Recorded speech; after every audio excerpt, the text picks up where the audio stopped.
warahmatullahi wabarakatuh. Perkenalkan, nama saya Muhammad Sodik, NIM 202430101076. Di sini saya akan menyampaikan materi tentang efek samping dari alat radiologi dan juga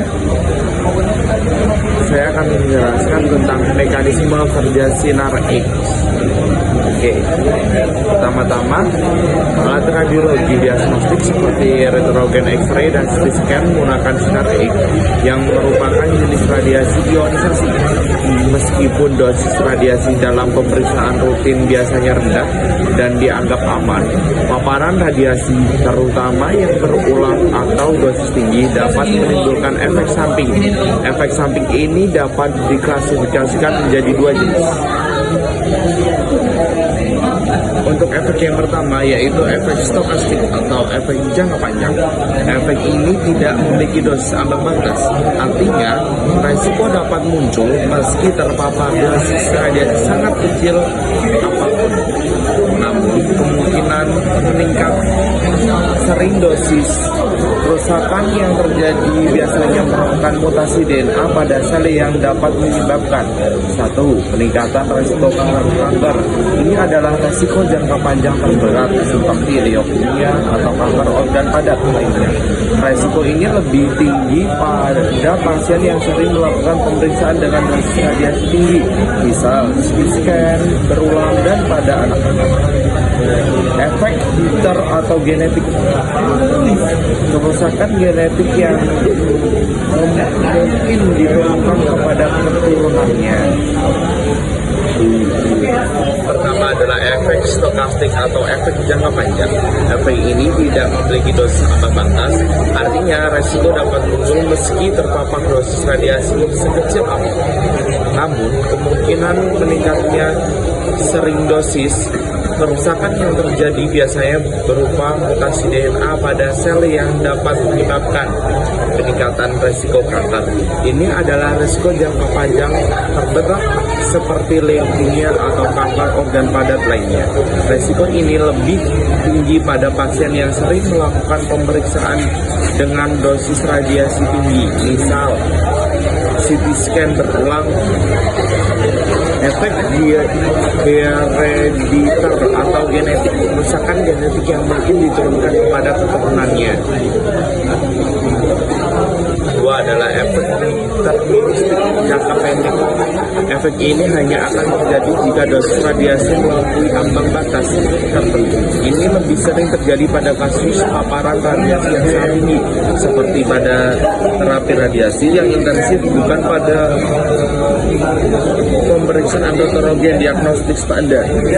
Contoh liposuksi, kerusakan dan iritasi kulit, kerontokan rambut, penurunan produksi sel darah, katarak pada mata, gangguan pada organ reproduksi.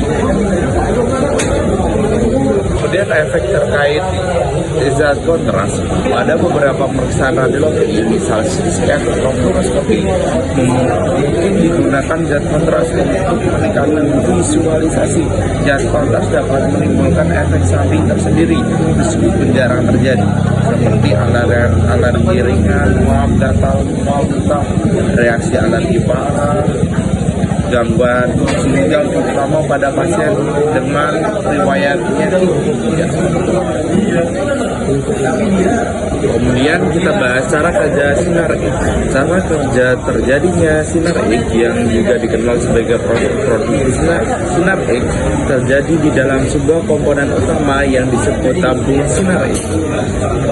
Tabung ini adalah tabung kaca hampa udara yang berisi dua elektron utama, yaitu katoda negatif dan anoda positif.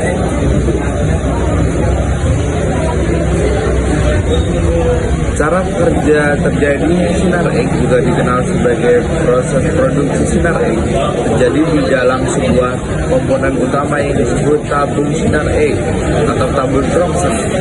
Tabung ini adalah tabung kaca hampa udara yang berisi dua elektroda utama, yaitu katoda negatif dan anoda positif. Berikut ini adalah langkah-langkah terjadinya sinar X. 1. Produksi elektron di katoda.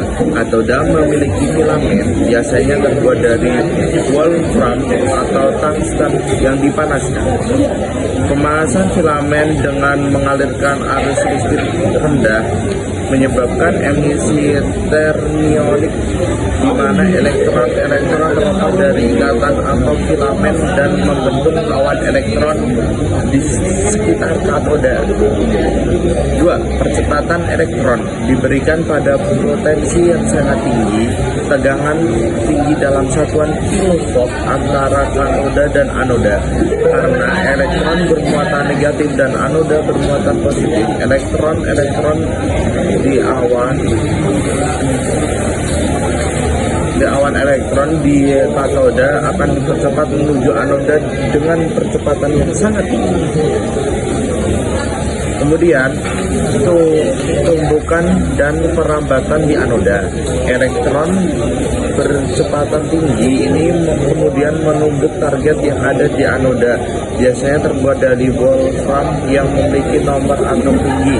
Ketika elektron tiba-tiba dihentikan oleh target anoda, energi kinetik yang sangat besar tersebut diubah menjadi dua hal.